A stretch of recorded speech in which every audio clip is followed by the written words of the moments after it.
अस्सलाम वालेकुम। कैसे हैं आप सब? आज मैं आपके साथ शेयर करूंगी कैट फूड की रेसिपी, होममेड कैट फूड की। तो उसके लिए मैंने ये आलू काट के रखे हुए हैं पानी में। ये मैंने 3 जो है ना मीडियम टू स्मॉल मैंने पोटैटोस लिए थे, उनको पील करके वॉश करके पानी में रखा है ताकि ब्लैक ना हो जाए। और ये मैंने लिए हैं राइस, मैंने लिए हैं 1/3 कप राइस लिए हैं, इनको वॉश करके रखा हुआ है। और ये मेरे हस्बैंड यहाँ पे अभी चिकन वॉश कर रहे हैं। तो जैसे चिकन वॉश करते हैं फिर हम लोग आपको बताते हैं कि ये कैसे इनका खाना बनता है, इनका होममेड फूड कैसे बनता है। और फिर कुछ आपके साथ डिस्कस करेंगे हम लोग कि इनको घर का खाना क्यों देना चाहिए, क्या इसके बेनिफिट्स होते हैं, क्यों इनके लिए घर का खाना ज़रूरी है। ये देखें, ये चिकन वॉश हो गया है। अच्छा, इसको जब हम लोग पकाएंगे ना तो फिर पकने के बाद इसकी बोन्स अलग कर लेंगे। बोन्स का स्टॉक जो है वो हमें चाहिए होगा, क्योंकि स्टॉक भी कैट्स के लिए बहुत अच्छा होता है।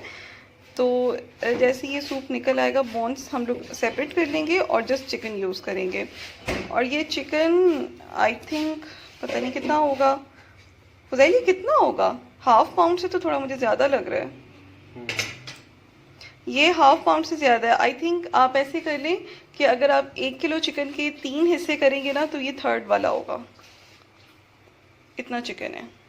तो चलें, अब मैं इनका फूड प्रिपेयर करती हूँ। मैंने अब एक पैन में ये सारी चीज़ें डाल दूँगी। ये चिकन, ये जो मैंने आलू काट के रखे हैं ये,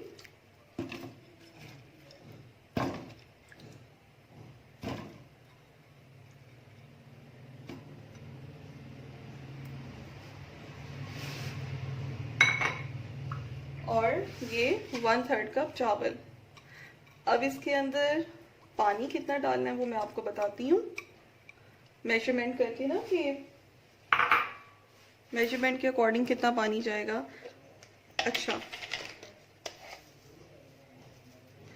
1 टीस्पून, बहुत ज़्यादा भर के नहीं, बस इतना सा सॉल्ट, 1 टीस्पून से कम ही है।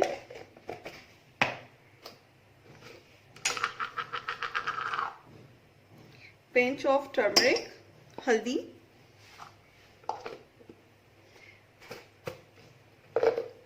और इसमें थोड़ा सा ऑयल डालना है। अगर आपके पास ऑलिव ऑयल है तो आप वो यूज़ कर लें, और अगर आपके पास ऑलिव ऑयल नहीं है तो आप कोई भी घर का जो कुकिंग ऑयल होता है वो ऐड कर सकते हैं। मेरे पास ये है एक्स्ट्रा वर्जिन ऑलिव ऑयल। अगर मैंने ये यूज़ करना होता है तो ये खाना बना के मैं ऊपर से थोड़ा सा डाल देती हूँ, या फिर मैं जो ऑर्डिनरी हम लोग अपने घरों में कुकिंग में ऑयल यूज़ करते हैं मैं वही ऐड करती हूँ। अब ये कितना जाएगा, 1 स्पून, 2 टीस्पून, जस्ट 2 टीस्पून मैंने ऑयल ऐड कर दिया है। और अब मैं इसमें पानी डालती हूँ और फिर आपको बताती हूँ कि मैंने पानी कितना डाला है। चलिए जी, ये मेरा 5वां ग्लास पानी का, इसमें मैंने ये वाले 5 ग्लास पानी के डाल दिए। और इसको मैं इतना पकाऊंगी कि 1 ग्लास पानी जो है वो इसका ड्राई हो जाए, रिड्यूस होकर 4 ग्लास पानी जितना स्टॉक रह जाए, तो इतना इसको पकाना है। और तब तक राइस भी इसमें सॉफ्ट हो जाएंगे, पोटैटोस भी हो जाएंगे और चिकन भी अच्छा सा टेंडर हो जाएगा। तो मैं इसको इतना पकाऊंगी कि 1 ग्लास जो है वो रिड्यूस होकर 4 ग्लास पानी रह जाए। चलिए जी, अब देखें आप, ये 1 ग्लास जो है मेरा ऑलमोस्ट रिड्यूस हो गया है और यहाँ 4 ग्लासेस रह गए हैं। और इस तरह से आलू और राइस, चिकन बिल्कुल सॉफ्ट हो गया है। तो अब मैं क्या करूँगी कि पहले चिकन सब निकाल लेती हूँ और चिकन की बोन्स सेपरेट करके, तो इसको यही वाला जो राइस और ये स्टॉक है और 1-2 आलू के पीस डाल के ना, पहले चिकन को अलग से ब्लेंड करूँगी और फिर बाकी सब चीज़ों को। ये मैं ऐसा इसलिए करूँगी अलग अलग से ब्लेंड, मफ़िन जो है ना, मफ़िन अगर ज़्यादा राइस और चिकन चले जाएं तो मफ़िन फिर खाता नहीं है। तो मफ़िन के लिए मुझे थोड़ा सा डिफरेंट काम करना पड़ता है। मैं इसलिए पहले चिकन को ब्लेंड कर लेती हूँ और स्टॉक डाल के थोड़ा बहुत उसमें राइस और पोटैटोस भी चले जाते हैं, क्वालिटीज़ चली जाती हैं, लेकिन उसको ये मेंटली सेटिस्फेक्शन होती है ना कि मैं ज़्यादा चिकन खा रहा हूँ। तो इसलिए मफ़िन के लिए मैं पहले इसको ब्लेंड करके थोड़ा सा चिकन जो है मफिन के लिए निकाल लूँगी और फिर बाकी सब ब्लेंड करके मिक्स करके फिर बाकी सब बच्चे खाएंगे।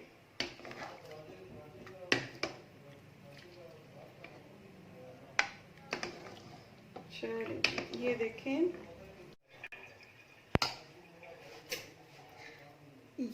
ये मैंने सारा चिकन निकाल लिया और अब मैं इसमें ये स्टॉक ऐड करूँगी और इसको ब्लेंड कर लूँगी। ये ब्लेंड करके इस तरह से हो जाता है जैसे सेरिलैक हो गया या खीर हो गई। ये देखिए मैंने एक दो चंक्स, मैंने जो एक दो पीसेस जो है मैंने आलू के भी डाल दिए हैं और जो स्टॉक डाल रही हूँ उसमें थोड़ा बहुत राइस भी जा रहा है। ये देखें, अब मैं इसको पहले इसको ब्लेंड कर लेती हूँ।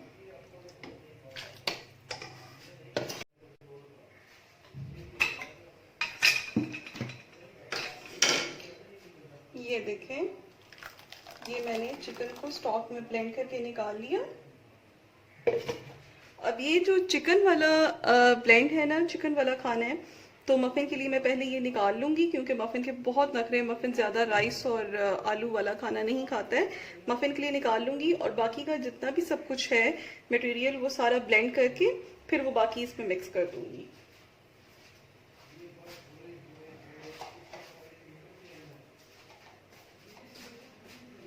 ये हैं मेरे बच्चों के खाने वाले बाउल्स। तो चलिए मफिन का पहले निकाल लेते हैं खाना। ठीक है, ये मफिन का मैंने निकाल लिया है और अब बाकी सारा ब्लेंड करके और इसमें मिक्स कर दूंगी।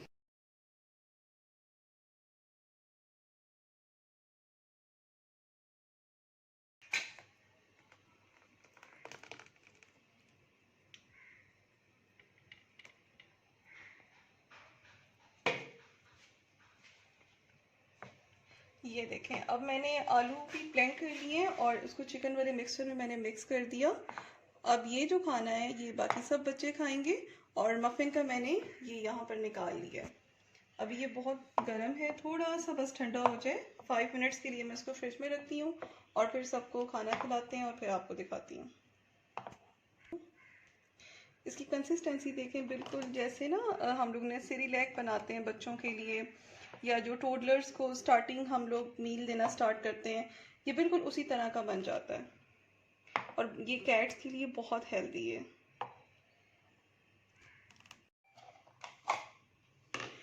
अब हम बच्चों को खाना खिलाने लगे हैं और फुज़ैल इन सबके बाउल में डाल देंगे खाना और फिर ये लोग इस रूम में है और अंदर से आवाज़ें भी आ रही हैं, मम्मा मम्मा। मैंने इनको ना रूम में इसलिए बंद किया है क्योंकि जब इनका खाना बन रहा होता है कुछ ज़्यादा ही आउट ऑफ कंट्रोल हो जाते हैं। अब भी इनको खाएंगे भी। अभी जब ये फिर बाहर मैं इनको लाऊंगी खाना खिलाने के लिए तो फिर आपको दिखाऊंगी। अच्छा, मैंने आपसे कहा था कि मैं आपको बताऊंगी कि ये खाना इनके लिए क्यों ज़रूरी है। ये खाना इसलिए ज़रूरी है कि हम लोग जो कैट्स को, फर्स्ट ऑफ ऑल हम लोग जो बाहर से, जो हमारे पाकिस्तान में ज़्यादातर कैट फूड मिलता है वो ड्राई फॉर्म में बिस्किट्स मिलते हैं इनके। तो पहली बात तो ये कि वो जो जब वो बन रहे होते हैं तो ऑब्वियसली उनके अंदर प्रिजर्वेटिव्स डाले जाते हैं जिसकी वजह से वो लॉन्ग टाइम तक चलते हैं, तो वो इनके अंदर जा रहे होते हैं, केमिकल्स जा रहे होते हैं।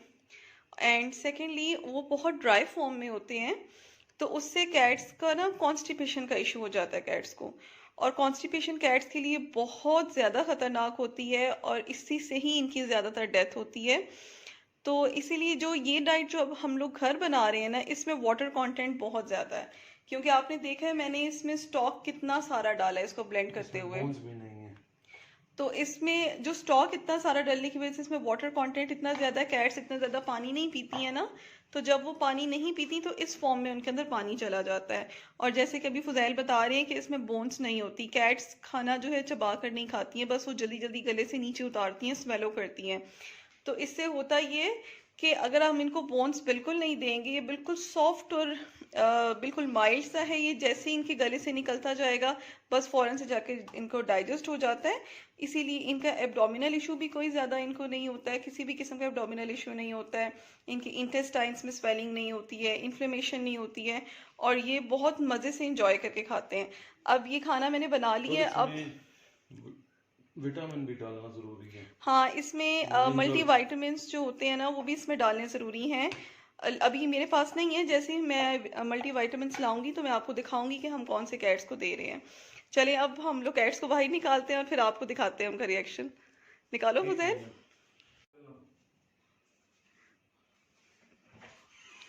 अब देखें बच्चों के अपना अपना अपना अपना ये देखें कैसे निकले रूम से। अपना अपना मफिन मफिन का शेल्फ पर पड़ा हुआ है।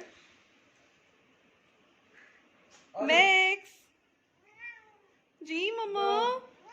मफिन मफिन आपका खाना शेल्फ पर है बेटी।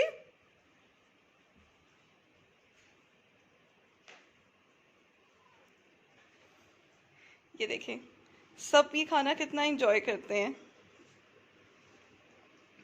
हम लोग इनको 2 टाइम दिन में ये देते हैं और एक दफ़ा हम इनको, आई थिंक वो डाला ही नहीं है। एक कम है कि 2 कम है? एक कम है, एक बाउल में और डाल लो और मफिन को भी दे दो। अच्छा हम लोग ना दिन में 2 दफ़ा इनको ये वाला खाना देते हैं और एक दफ़ा दिन में हम इनको चिकन बॉईल करके उसकी बोन्स अलग करके देते हैं। फुजैल आज तो मफिन यही वाला खा रहे हैं।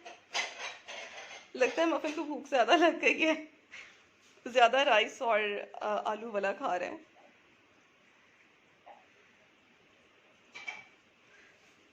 मफिन आपका खाना किचन में है ना बेटे, मफिन आपका ही ज्यादा चिकन वाला हो।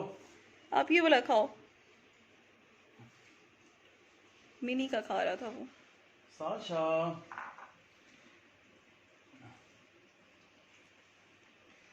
साशा साशा को खिलाने का तरीका।